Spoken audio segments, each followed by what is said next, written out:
Assalamualaikum warahmatullahi wabarakatuh. Saya akan menerangkan tentang mata kuliah biomedik tentang organ-organ kemanusiaan. Akan saya tampilkan. Terima kasih. Warahmatullahi wabarakatuh.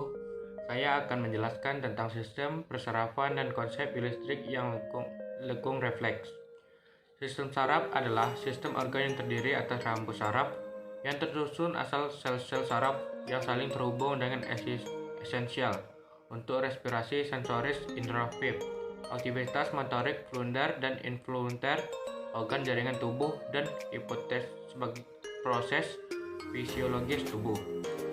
Pembagian saraf dibagi dua, yaitu saraf pusat dibagi tiga. Yang pertama yaitu otak, yang kedua yaitu sumsum tulang belakang, yang ketiga yaitu sel saraf dan neutron. Yang dua yaitu saraf tepi dibagi dua, yaitu A. Sistem saraf somatik dan B. Sistem saraf otonom. Saraf pusat otak mesin yang mendalikan utama dan seluruh fungsi tubuh. Otak sebagai menjadi otak besar atau otak kecil mengatur gerakan tubuh. Kemampuan dalam berbahasa, otak besar dibagi dua, kiri dan otak kanan. 1. Lobusa frontal, yaitu terdiri dari fungsinya itu mengatur emosi.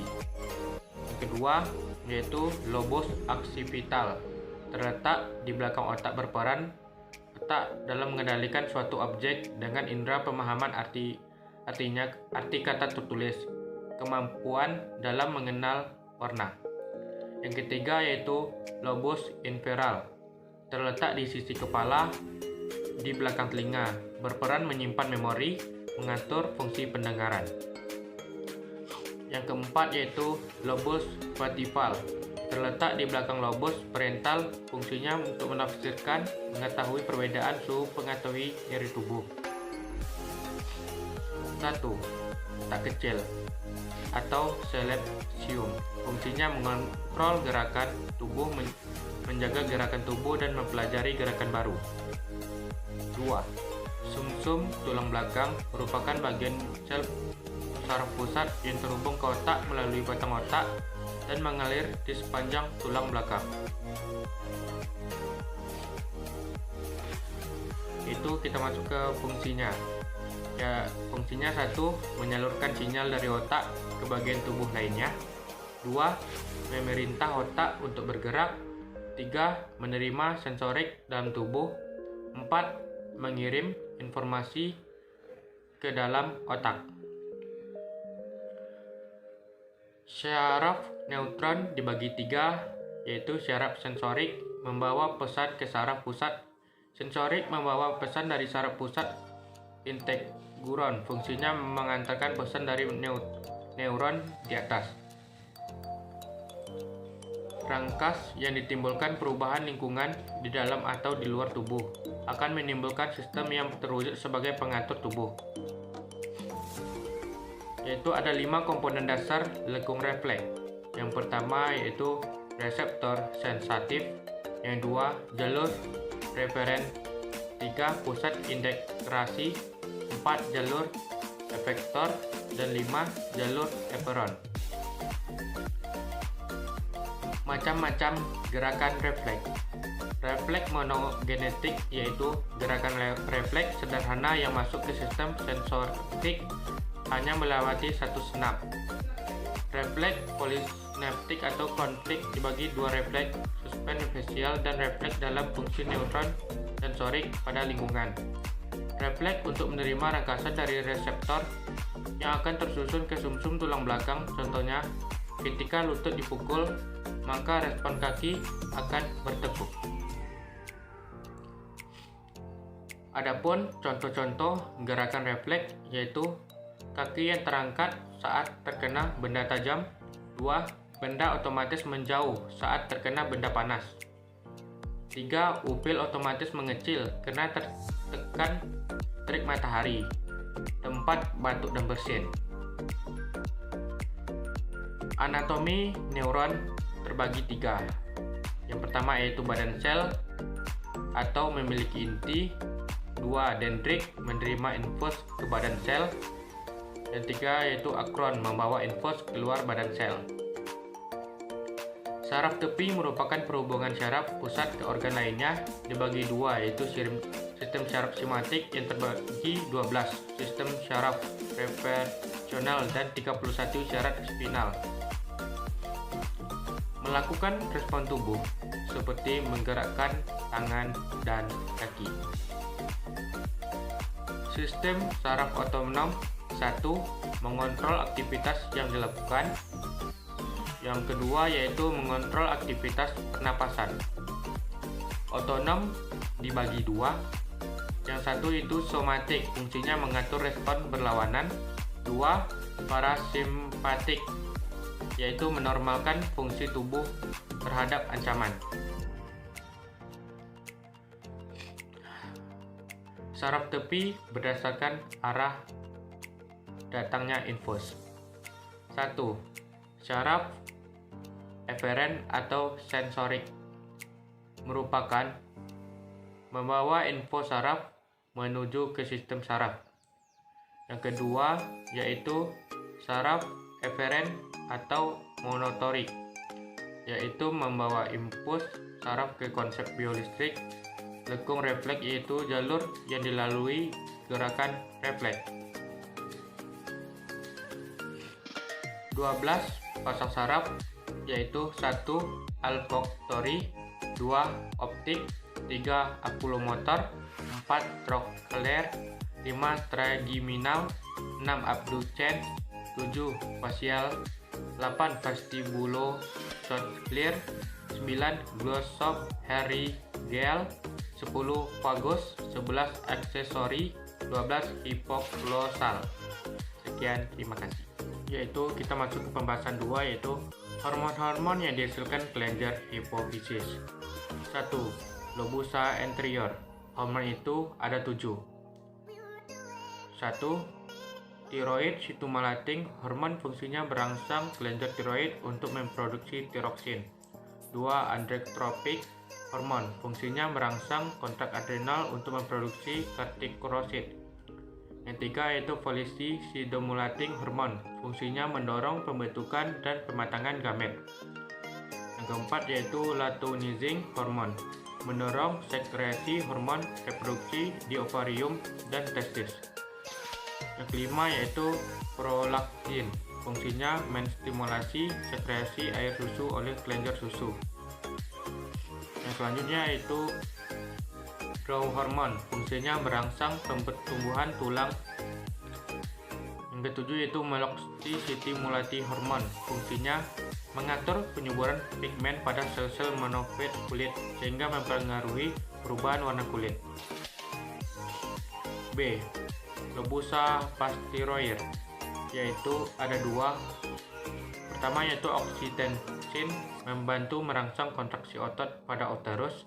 Yang kedua yaitu resin atau antidiuretik hormon, fungsinya menjaga kadar air dalam tubuh. 2. Kelenjar hormon, pembentuk kupu-kupu yang terletak di bagian depan bawah leher yang mengendalikan metabolisme dan peran penting dalam kesehatan. Hormon-hormon yang dihasilkan kelenjar tiroid. Yang pertama yaitu tiroksin dan triiodotaurin. Fungsinya yaitu berperan dalam proses metabolisme, pertumbuhan fisik, perkembangan mental, pematangan seks, distribusi air dan garam dalam tubuh. Yang kedua yaitu calcitonin, menjaga keseimbangan kalsium dalam darah. Hormon-hormon yang dihasilkan kelenjar pankreas. 1. Insulin, fungsinya mengubah gula darah glukosa menjadi gula otot glukogen di hati sehingga kadar gula darah menurun. Yang kedua yaitu glukogen, fungsinya mengubah kolagen menjadi glukosa atau sehingga kadar gula darah meningkat. Organ-organ kelenjar yang memanjang pada dinding psoas abdomen tepat di belakang lambung yang memiliki beberapa fungsi dalam sistem pencernaan. Pretoid yaitu kelenjar hasil hormon tiroid yang berperan penting dalam mengatur kadar kalsium dalam darah.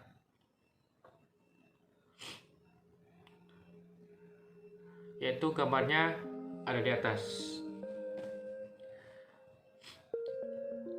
Hipofisis yaitu melekat di bagian dasar hipotalamus.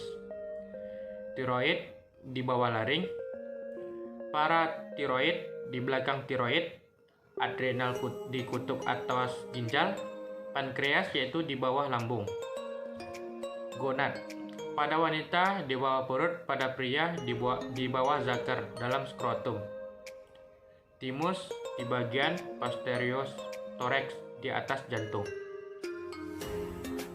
Hormon-hormon yang dihasilkan kelenjar adrenal. Yang pertama yaitu korteks, ada 3 hormon. Yang A yaitu korteks mineral, fungsinya menyerap natrium dalam darah, mengatur reservisi air pada ginjal. B.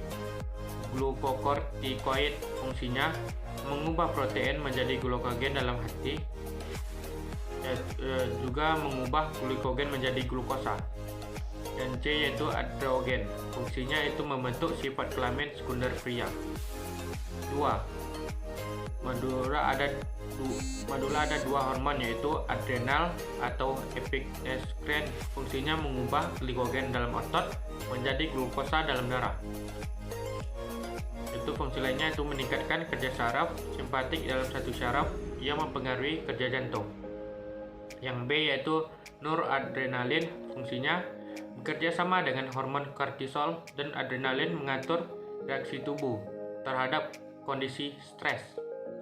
Ganet atau kelenjar seks dalam kelenjar endokrin yang menghasilkan agenal dari suatu organisme. Hormon-hormon yang dihasilkan kelenjar gonad. 1. Ovarium, itu kelenjar gonad pada wanita ada 2 hormon. Yang pertama yaitu hormon estrogen, fungsinya menentukan ciri pertumbuhan kelamin sekunder perempuan. Yang kedua yaitu hormon progesteron, penebalan atau perbaikan dinding uterus atau rahim. Hormon-hormon yang dihasilkan kelenjar timus yaitu ada 2. Yang pertama yaitu hormon timoprotein dan timolin. Fungsi kedua hormon ini berperan dalam proses perubahan sel T menjadi sel-sel spesifik. Hormon-hormon timosin fungsinya menguatkan respon imun, menstabilkan pembentukan sel T.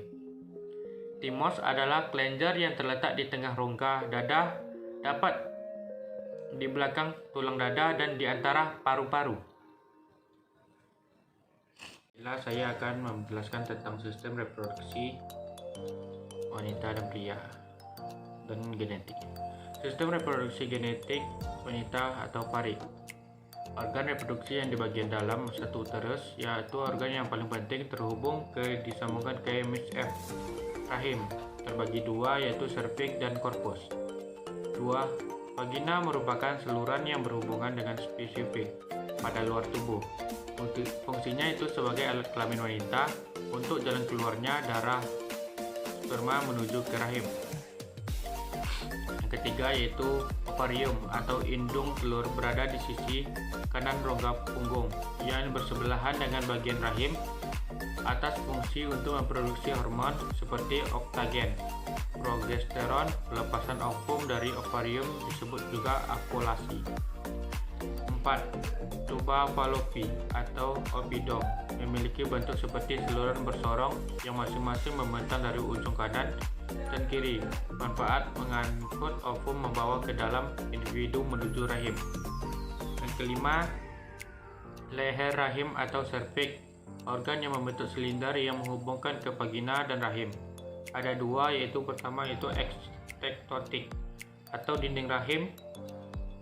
Yang kedua itu endoksofik, bagian dalam rahim. Eksofik yaitu produksi lendir yang merubah saluran reproduksi yang tengah kehamilan. 1. 1. Bagian luar biofora atau bibit kemaluan, yaitu ada 2. Yang pertama yaitu permukaan luar sel epitel bertanduk serta terdapat akar rambut. Yang B, permukaan dalam, yaitu tempat licin karena terdekat banyak lemak, tidak mempunyai rambut. 2. Labia minora, yaitu bibit kecil kemaluan yang berfungsi melindungi vagina dan uretra. 3. Klitoris terletak dalam mis F, memiliki yang sama pada mis P. Kedua pada posisi yang sama, badan klitoris tumbuh ke arah ke dalam sedangkan P tumbuh ke arah luar. 4. Simon atau selaput darah, yaitu membran tipis yang menutup lubang mis F, berfungsi untuk menyaring kotoran. Selain itu bertumbuh seiring perkembangannya organ seorang wanita dan bukan penanda seorang wanita perawan atau tidaknya. 5. Uretra, yaitu saluran yang menyalurkan kantong kemih ke lingkungan luar tubuh. Fungsinya mengeluarkan urin dari kantong kemih. Ini dilakukan ketika otak kanan saat mengancam otot untuk refleks, sehingga melepaskan urin kepada uretra. 6. Lubang vagina, yaitu organ terletak pada bagian bawah rahim dan tubuh bagian luar ke dalam vagina dalam kurang lebih 10 cm, serta vagina merupakan lorong atau jalan keluarnya untuk melahirkan. 7. Anus, yaitu lubang di mana saluran pencernaan berakhir. Fungsinya sangat petrik karena menjadi jalan fase pada tubuh yang terletak di bagian bawah rektum, bagian terakhir usus besar. Selanjutnya kita masuk ke reproduksi pria. Terbagi 2, di dalam dan di luar. 1. Kita membahas bagian luar. Bagian luar yaitu penis. Penis salah satu organ yang memiliki perubahan seiring pertumbuhan hormon pria dan organ yang digunakan untuk seksual. Bagian-bagian penis yaitu kepala penis, batang penis, berfungsi bertujuan ke dalam vagina. 2. Skrotum, seperti kantong terletak di pangkal penis, juga banyak saraf yang berguna untuk suhu penis tersebut. Bagian ujung penis, fungsinya keluarnya air mani atau sperma. Testis berada di dalam skrotum, berperan untuk sebagai proses sperma. 2. Kita masuk ke bagian dalam. 1. Epidermis, yaitu saluran panjang yang berada di bagian dalamnya. Yang kedua yaitu vas deferens, yaitu mengantarkan sperma keluar untuk perkemihan dan asam basa. Sistem perkemihan merupakan sistem yang penting untuk membuang sisa-sisa metabolisme makanan yang dihasilkan oleh tubuh, terutama senyawa nitrogen seperti urea dan keratin. Dua macam-macam organ perkemihan seperti 1. Ginjal. Ini gambar. Ginjal berbentuk seperti kacang merah dengan panjang 10 hingga 12 cm dan tebal 3,5 hingga 5 cm, terletak di ruang belakang selaput perut tubuh. Ginjal terdiri atas 2, yaitu ginjal kanan dan kiri. Fungsi utama dari ginjal adalah menyaring darah. Selain menyaring darah, ada fungsi lain dari ginjal yaitu tidak kalah penting. Berikut fungsi-fungsinya. 1. Mengatur dan menyaring mineral dalam darah. Yang kedua, menjaga keseimbangan tubuh. Yang ketiga, menyaring racun, zat limbah makanan, obat, dan zat-zat racun lainnya. 4. Memproduksi hormon dan membantu reproduksi sel darah merah, kesehatan tulang, dan mengatur tekanan darah. Bagian-bagian ginjal. 1. Yang ada yaitu nefron. Nefron adalah salah satu bagian penting pada ginjal. Bagian ini dapat mengambil darah, metabolisme nutrisi, dan membantu untuk mengeluarkan produk yang limbah darah yang telah disaring.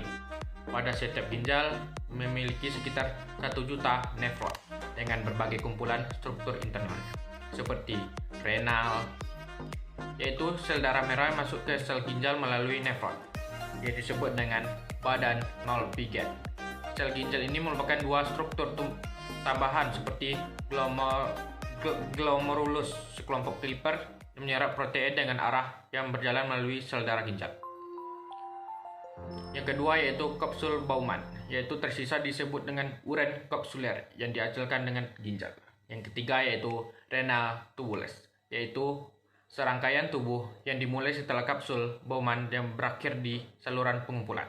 Setiap tubulus tersebut memiliki yaitu beberapa, yaitu tubulus constrictus proximal, yaitu bagian berguna menyerap air, nutrium, glukosa kembali ke darah.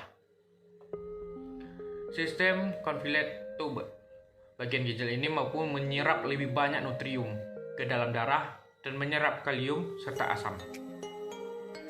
Pada zat cair mencapai ujung tubulus, semua zat tersebut diencerkan dan diisi dengan urea.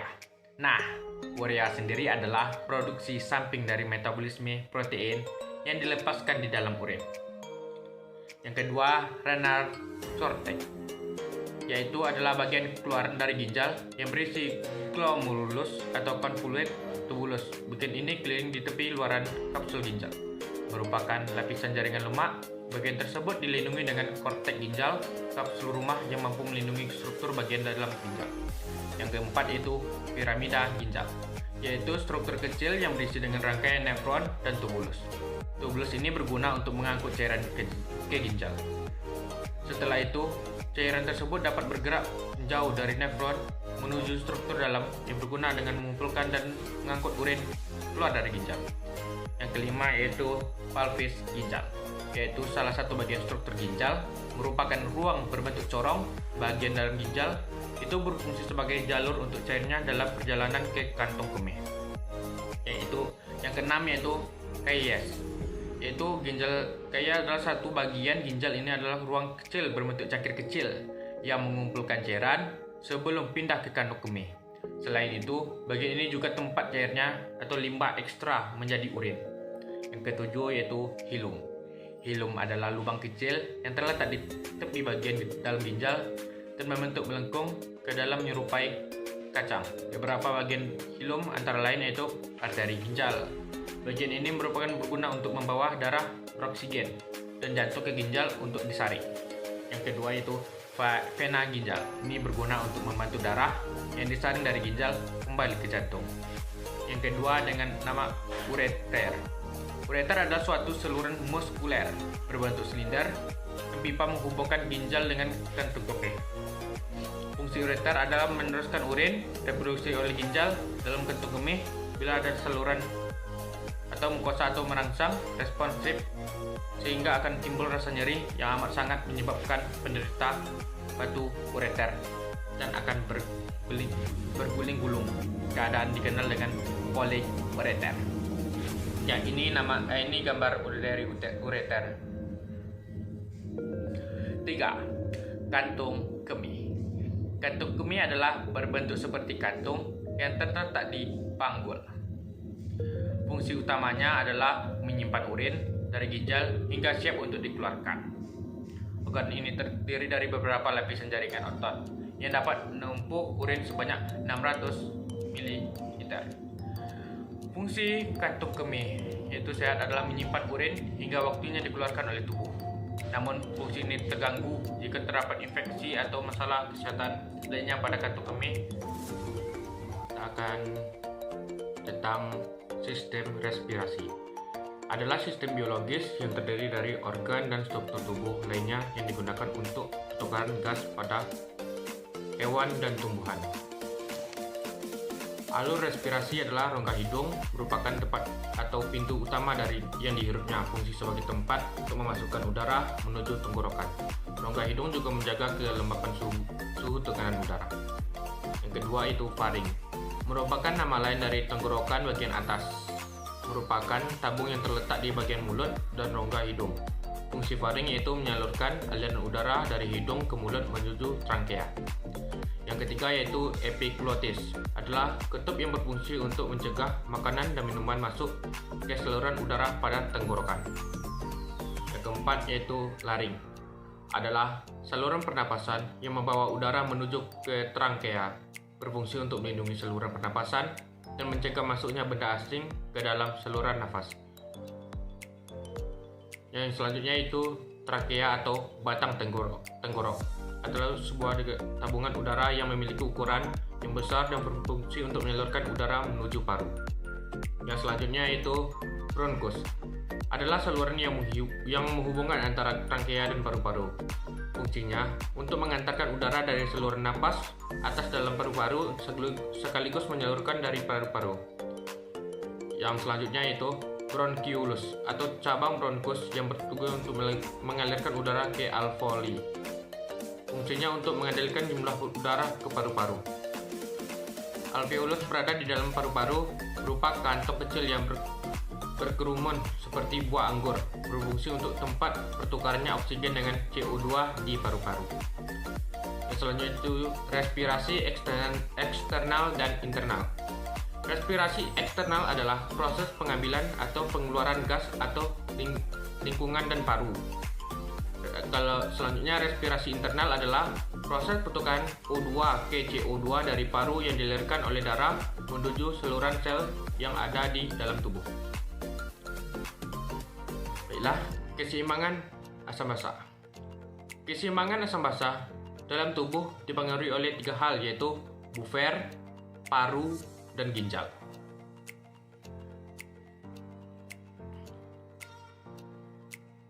Keseimbangan asam basa dipengaruhi oleh paru-paru, karena paru memberikan molekul yang diperlukan oleh metabolisme tubuh untuk mereaksi senyawa-senyawa penting, contohnya seperti oksidasi glukosa yang tidak sempurna. Jika darah menjadi basah karena pernapasan yang cepat dan dalam sehingga karbon dioksida dalam darah, maka akan menyebabkan kelainan hiperventilasi dan keadaan darah rendah CO2 disebut dengan alkalosis respiratorik. Asidosis respiratorik adalah keasaman darah yang berlebihan karena penumpukan karbon dioksida dalam darah sebagai akibat dari fungsi paru-paru yang buruk dan pernapasan yang lambat. Cukup sekian, terima kasih. Sistem integumen. Sistem integumen berasal dari kata integumentum yang artinya penutup. Sistem integumen mengarah pada struktur kulit dan aksesoris yang merupakan sistem organ terbesar pada tubuh manusia. Aksesoris yang dimaksud yaitu kuku, rambut, dan kelenjar. Pada tubuh manusia dewasa, berat kulit pada kurang lebih dari sama dengan 16% dari berat tubuh manusia. Pada dasarnya, kulit terbuat dari berbagai jenis jaringan yang bekerja sama dengan membentuk suatu struktur yang melakukan fungsi tertentu. Kulit dan aksesoris merupakan sistem integumen yang berperan dalam pelindungan dan penyulukan bagi tubuh. Yang pertama yaitu kulit. Ini gambarnya. Fungsi kulit yaitu melindungi tubuh bagian dalam dan melindungi tubuh dari ancaman yang berbahaya yang di lingkungan sekitar. Contohnya infeksi dan serangan dari organisme yang lainnya. Kerusakan yang berasal dari radiasi sinar ultraviolet dan melindungi zat-zat yang membahayakan tubuh. Kelenjar yang ada pada kulit yaitu ada 3, yaitu pertama yaitu kelenjar keringat, yang kedua kelenjar minyak, yang ketiga kelenjar sirominosa. Pengaturan suhu tubuh untuk memberikan perlindungan serta dukungan terhadap perubahan suhu dengan berbagai cara, dengan mengeluarkan keringat dan mengerukkan pembukuan darah. Suhu diatur oleh hipotalamus. Struktur lapisan kulit. Yang pertama yaitu epidermis. Lapisan epidermis merupakan lapisan penting luar memberikan perlindungan tahan air dan menciptakan warna kulit seseorang. Terdiri atas lapisan epigepeng. Epidermis umumnya merupakan jaringan epithelial squamosa berlapis dengan tersusun oleh sel-sel troktosit yang merupakan selalu menghasilkan keratin. Keratin ini merupakan bagian struktur, daya tahan, serta kedap air pada kulit. Sel yang terdapat pada epidermis yaitu sel melanosit, sel Langerhans, dan sel Merkel. Yang B tentang kuku. Kuku adalah bagian tubuh yang terdapat dari tumbuhan di ujung jari, terbuat dari keratin protein yang kaya dengan sulfur. Kuku tubuh dari sel mirip gel rambut yang mati, merangkas dan kemudian terbentuk oleh kulit tumbuh yang di ujung jari. Bagian-bagian kuku yaitu matrix wingeds, laluna, sinus wingeds, dan corpus wingeds. Yang ke-C yaitu rambut. Rambut muncul dari epidermis, yaitu kulit luar. Berasal dari folikel rambut yang berasal dari jauh dari bawah dermis. Terdapat di seluruh tubuh kecuali telapak tangan, kaki, serta bagian interpals pada diikat dengan jari tangan. Dipitungkan pada bibir. Rambut terdiri atas akar rambut, sel tanpa keratin, dan batang rambut terdiri atas sel keratin. Tipe-tipe rambut. Rambut halus, tidak berpigmen, terdapat pada bayi. Rambut kasar, berpigmen, mempunyai medula, terdapat pada orang dewasa. Yang selanjutnya itu fungsi rambut. Fungsi rambut yaitu melindungi kulit dan pengaruh buruk, mengatur suhu, mendorong penguapan keringat, indera peraba, dan sensitif. Terima kasih. Sistem muskuloskeletal. Dalam rangka adalah rangkaian tulang yang mendukung dan melindungi beberapa organ lunak, terutama dalam tenggorokan dan panggul. Kerangka juga berfungsi sebagai alat ungkit atau pergerakan untuk menyediakan permukaan untuk kaitan otot-otot kerangka. Rangka axial atau kerangka sumbu terdiri atas kepala dan badan, termasuk tulang berikut. Bagian kepala kranium terdiri dari 1 tulang kepala belakang, 2 tulang bulbun, 1 tulang dahi, 2 tulang pelipis, 2 tulang tepis, dan 2 tulang sphenoidal. Anatomi sistem muskuloskeletal. Muskuloskeletal atau otot jaringan adalah suatu jaringan dari 4 jenis primer utama, terdiri dari sel-sel otot yang khusus untuk berkontraksi. 3 jenis otot yaitu otot rangka, otot jantung, dan otot polos. Tanpa adanya jaringan otot, tubuh tidak akan melakukan pergerakan. Ciri-ciri otot: kontraksi, menegang, ekstrabistal, merespon dan kuat ke stimulus, dan implosif, dan eleksitasinya dapat kembali dengan ukuran semula setelah berkontraksi. Jenis otot. A. Otot rangka. Otot rangka merupakan bagian besar tubuh kita. Fungsi utama untuk menggerakkan tubuh. Otot-otot anggota gerak adanya kelompok yaitu otot-otot fleksor untuk membengkokkan sendi. Fungsi otot rangka: menghasilkan gerakan otot pada tempat otot itu lekat, mempertahankan postur dan posisi tubuh terhadap gaya gravitasi. B. Otot polos. Sebagian besar sel otot polos ditemukan di dinding pleural di organ rongga seperti kanogami dan uterus, serta di dinding tuba yang terdapat pada sistem respiratif, pencernaan, reproduksi, urinesis, dan sistem sirkulasi darah. C. Otot jantung. Otot jantung hanya terdapat pada jantung, serta struktural memiliki kesamaan dengan otot rangka dan otot plosunit tunggal. Seperti otot rangka, otot jantung memperlihatkan setar hitam karena filamen tebal dan tipis. Susu sangat volumen, terjadi pola plate yang regular. C. Jaringan penyambung. Yang pertama yaitu sendi. Sendi atau artikulasi adalah istilah yang digunakan untuk menunjukkan pertemuan antara dua atau beberapa tulang rangka untuk memudahkan terjadinya gerakan. 2. Ligamen. Ligamen adalah jaringan ikat fibrosa yang menghubungkan satu tulang yang lainnya menjadi jaringan ikat yang memfasilitasi gerakan. Ligamen sangat elastis untuk memungkinkan pergerakan. Yang selanjutnya itu tendon. Tendon adalah jaringan ikat yang memiliki kekuatan sangat tinggi dan menghubungkan otot dan tulang. Mirip dengan integumen. Tendon juga terutama terdiri atas sel-sel kolagen. Sistem muskuloskeletal manusia. Yang ini gambarnya. Nah, jadi di gambar itu ada otot sternocleidae mastocyte dan otot microtus major, otot biceps, otot prochypedalalis, dan otot external oblique, otot rectus femoris, otot sertorius, dan lain-lain. Terima kasih. Masuk ke materi selanjutnya, itu gambar di atas. Materi enfys jantung.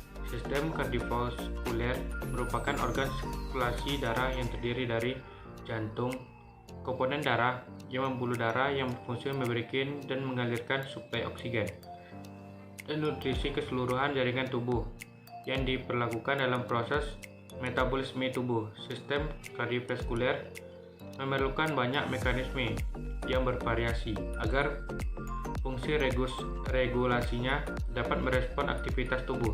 Salah satunya adalah meningkatkan aktivitas suplai darah agar aktivitas jaringan dapat terpenuhi. Pada keadaan berat, aliran darah tersebut lebih banyak diarahkan pada organ-organ vital seperti jantung dan otak, berfungsi memelihara dan mempertahankan sistem sirkulasi itu sendiri. 2. Perkembangan sistem kardiovaskuler. Sistem kardiovaskuler mulai berfungsi pada usia 3 minggu kehamilan. Sistem kardiovaskuler dapat pembuluh darah terbesar yang disebut angioblast atau angioblast ini timbul dari A. Mesoderm, splenic dan striatronic, B. Merenkrim, Biolsek dan tali pusat. C. Dapat juga menimbulkan pembuluh darah dan darah dalam awal perkembangan, yaitu pada minggu ketiga. Tabung jantung mulai berkembang dan di subclavicular, yaitu antara bagian perikardial dan atap kutub kuning telur sekunder, cardiogenetic area, tabung jantung. Pasangkan membujur endotopel lapis saluran, tabung-tabung membentuk untuk menjadi jantung primordial. Jantung tubuler bergantung dalam pembuluh darah di dalam embrio yang menghubungkan tangkai karian, dan Biolsek membentuk sistem kardiovaskuler purba. Pada janin, proses peredaran darah mulai di plasenta. Jantung difiksasi pada tempatnya agar tidak mudah diperpindah tempat. Penyokong jantung utama dalam paru menekan jantung dari samping, diafragma menyokong dari bawah, pembuluh darah yang keluar masuk dari jantung sehingga jantung tidak mudah berpindah.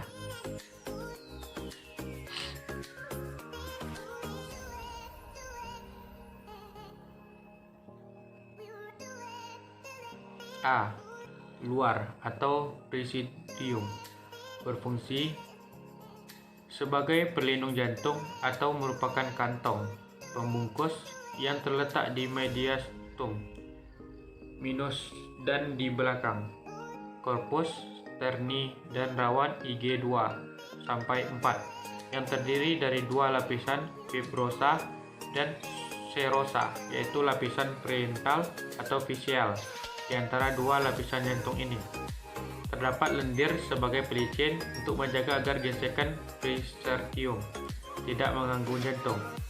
P. Tengah atau myocardium, lapisan otot jantung yang menerima darah dari arteri koronaria. Susunan myocardium yaitu otot atria sangat tipis dan kurang teratur, disusun oleh dua lapisan. Lapisan dalam mencakup serabut berbentuk lingkaran dan lapisan luar mencakup kedua atria. Sekian, terima kasih. Itu selanjutnya adalah sistem hematologi dan sistem imun. Yang pertama itu darah. Darah merupakan medium transportasi tubuh. Darah berperan penting di semua proses fisiologis yang terjadi di dalam tubuh makhluk hidup. Darah berperan penting sebagai fluida yang membawa nutrisi ke seluruh bagian tubuh, kemudian membawa kembali hasil metabolisme nutrisi terhadap untuk kemudian dilanjutkan pada proses ekskretasi hasil metabolisme tersebut dengan melibatkan bantuan organ eksensi seperti paru-paru dan ginjal dan kulit juga, yang mengalir setiap waktu melalui pembuluh arteri dan venanya yang dipompa oleh jantung. Darah memiliki temperatur normal pada suhu 38 derajat Celcius dengan pH yang berkisar antara 7,35 sampai 7,45. Ini gambarnya. Pengantar oksigen dan nutrisi ke seluruh bagian tubuh dan jaringan. Pembentukan agen pembekuan darah mengadalisasi stabilitas suhu tubuh. Selanjutnya itu sebagai alat pertahanan tubuh untuk melawan infeksi. Selanjutnya, pengangkutan hasil metabolisme menuju ginjal dan hati untuk proses filtrasi, dan pengangkut hormon yang diakserisasikan. Yang selanjutnya itu plasma darah. Plasma darah merupakan komponen terbanyak pada flow plot yang memenuhi hampir separuh dengan penyusunan plasma. Darah merupakan cairan metrik ekstrakuler, bening dan sedikit warna kekuningan yang tersusun berbagai komponen meliputi air. 92% dan 8%-nya terdiri dari glukosa, lemak, protein, vitamin, hormon, enzim, antibiotik, karbon dioksida, dan mineral. Sel darah merah atau eritrosit merupakan komponen sel yang berjumlah besar dalam bentuk dan memiliki fungsi penting dalam darah, yaitu sebagai sel pengangkut oksigen. Ini gambarnya. Gangguan pada sel darah atau eritrosit yaitu anemia. Anemia merupakan salah satu jenis kelainan pada sel darah merah. Salah satu penyebab anemia adalah kurangnya mineral besi dalam darah. Tubuh memerlukan zat besi untuk memproduksi protein hemoglobin yang membentuk sel darah merah, melakukan fungsi utama yang membawa oksigenasi paru-paru ke seluruh tubuh. Hemoglobin adalah protein sel darah merah yang berfungsi untuk memberikan warna merah dan darah memberikan oksigen warna dan membawa kembali karbon dioksida dari seluruh sel paru-paru untuk dikeluarkan dari tubuh. Ini gambarnya. Sel darah putih. Sel darah putih merupakan sel darah yang masih mempunyai inti sel.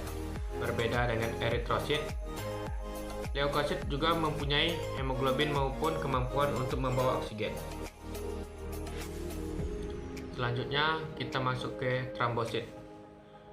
Trombosit atau perbentukan cakram bulat, oval, biconflex, tidak berhenti dan hidup sekitar 10 hari, diproduksi oleh sumsum tulang. Selanjutnya adalah plasma darah.